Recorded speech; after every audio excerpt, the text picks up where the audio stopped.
আপনারা কি কখনো লক্ষ্য করেছেন যে যখন কোনো মন্ত্রী বা প্রধানমন্ত্রী কনভয় যায় সেই সময় একটি বিশেষ ধরনের গাড়ি থাকে? আপনি জানেন কি আসলে সেই গাড়িটি কি গাড়ি?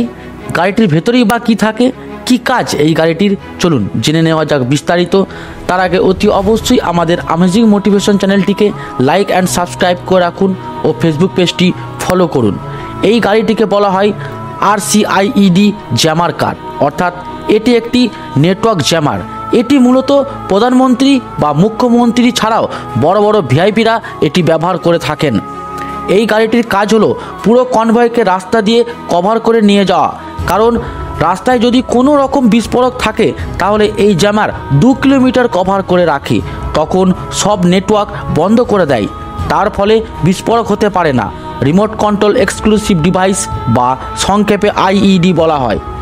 ক্রমবর্ধমান হুমকি মোকাবিলার জন্য জ্যামারগুলি শক্তিশালী সিস্টেম LED বিস্ফোরক রুখতে পারে। এই জ্যামার এতটাই শক্তিশালী যে কোনো রকম বাইরের নেটওয়ার্ক চালু থাকে না। এই জ্যামার সব দেশের ভিআইপিরা ব্যবহার করে থাকেন।